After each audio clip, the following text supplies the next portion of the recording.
the countdown. Let's jump right into this, especially in YouTube. Welcome, everybody. I am Isaac, and I have this podcast that's called The True Voice. I am very grateful for each person that listens to this, and I really mean it.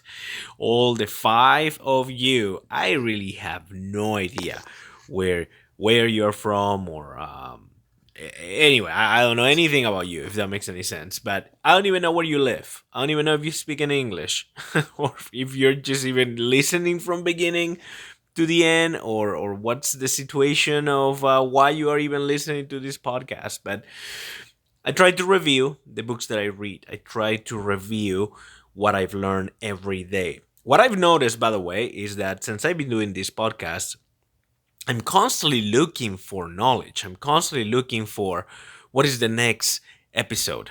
What is the next thing that I'm going to be reviewing on the podcast? What is the next thing that I'm going to be talking about? And there's a scripture that says, "Seek and ye shall receive." And I think that I'm starting to understand the meaning of that.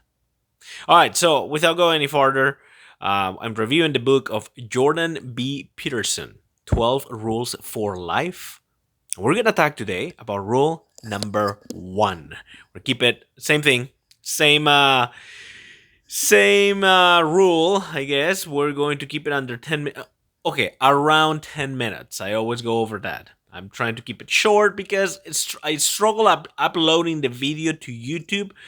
And also, if you're listening to this podcast, I don't think that you're going to enjoy me talking forever, if that makes any sense. Okay, something that I noticed, this is, oh man, I don't really want to judge anybody or sound prejudiced or in any way, shape, or form, like you already know. But something that I noticed 15 years ago when I moved into the US, I've noticed something very interesting. First of all, like you already know, I was born in Peru, Lima, Peru. I moved to Spain, and I tell people I grew up there. I grew up with the Europeans because that's where I grew up. That's where I went to elementary school, high school, and I took some classes after high school as well. That's where the beginning of my life was, if that makes sense. All right, so Europeans are more. All right, so rule number 1: standing up or stand up. As you already know, standing up, it's a body language. We communicate our feelings, our actions, our philosophy, the way that the way that we move, the way that we interact with our bodies. I tell my kids that it's extremely important for them to learn to communicate not only with words, but also with the way that they move, with the way that they stand up, especially men. And this is critical. A long time ago, I was reading a book about body language. I don't remember David D'Angelo, and he wrote the book of Attraction Isn't a Choice. What I found very interesting about this book is that he talked about everything that the man does, especially the way that they stand up. It's kind of hard to describe it here on a podcast. I guess if you're watching the YouTube video, you will understand a little bit better what I'm talking about. But you want to really, when you're standing up, you want to put your chin up, not completely up, not all the way up, like, but you wanna look straight into the eyes of the other person, man, woman, whomever you are interacting with. Then your hands, especially if you're doing a public speaking, a lot of people tend to put their hands everywhere. Their hands go all over the place.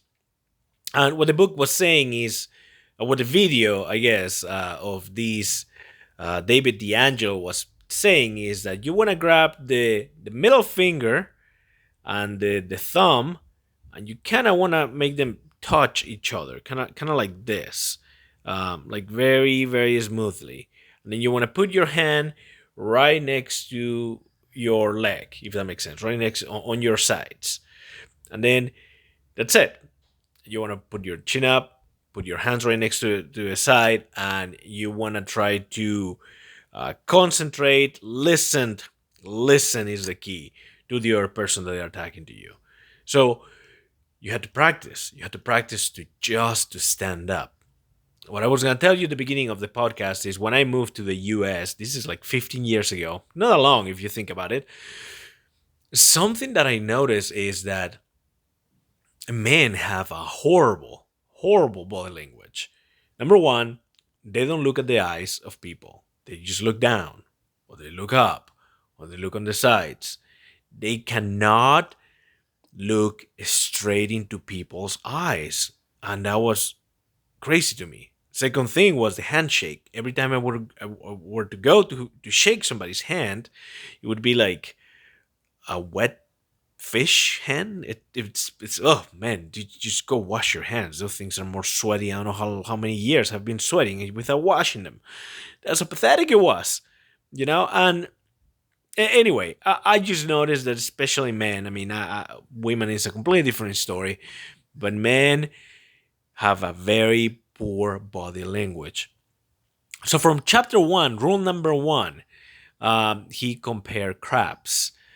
He talks about how crabs, their behavior, their life, the way that they stand up, how they stand up straight, especially when they're on a fight. So something that I've learned is you really want to look at the world straightforward. That's gonna bring good things, and it also is going to bring some bad things. What the chapter is really teaching me is, look, like if you walk everywhere with confidence, if you walk everywhere with, this is me, I'm here, I'm into a room, I'm here to do business with you, whether you like it or not. You can tell me no, and that's fine, but I'm being honest with you. I am here, this is the real me.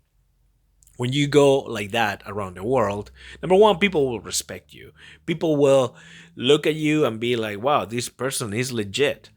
He talks about like the attraction of females, Yes, I mean, women like alpha males. And, they will respect you for that. You will automatically be the alpha male of the room if you can stand up straight, look into people's eyes, and you tell them what you want, communicate. Be transparent, be honest, have values. And unfortunately, that's something that we don't see lately these days. Everywhere we go, I've noticed that there's some kind of agenda. Agendas to sell you something, or looking for your help, or trying to get something out of you. And I get that. Everybody thinks, what's in it for me? And it's true. But somebody that has a life together is not only about you. It's also about what you can offer, what you can give, what you can share with the world. And there gotta be some skills, there gotta be something that you have, there gotta be something that you can go and share with everybody.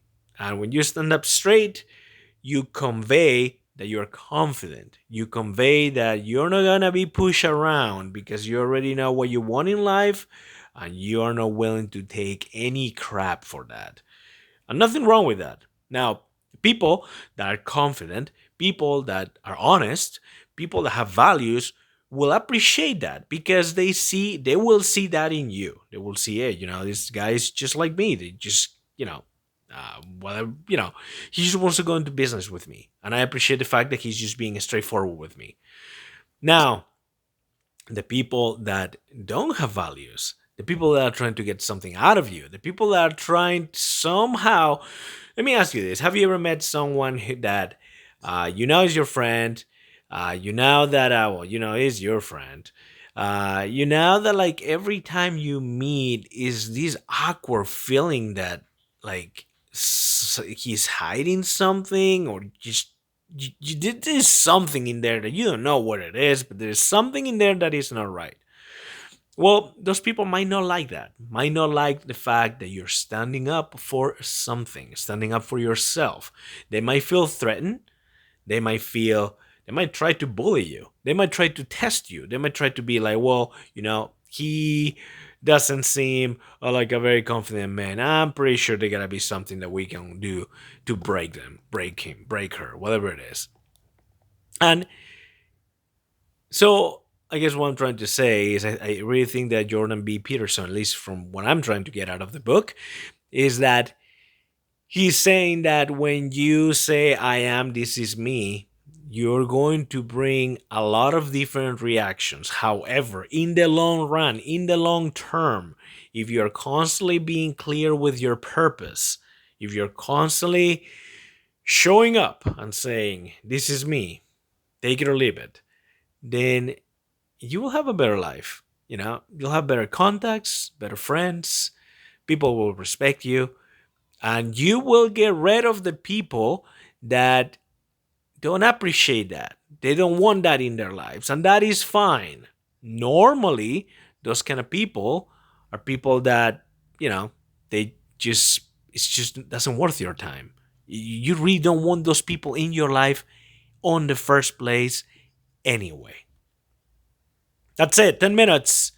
Thank you guys for watching. I'm trying to do this, schedule it, premiere it every day at 9 a.m. If you're watching this on YouTube, please give me a thumbs up. If you're listening to the podcast in any podcast platform that you're listening to, please follow me, send me a question, email me, create some kind of contact, smoke signs. I don't care. Thank you for listening to me. Have a good day. Bye.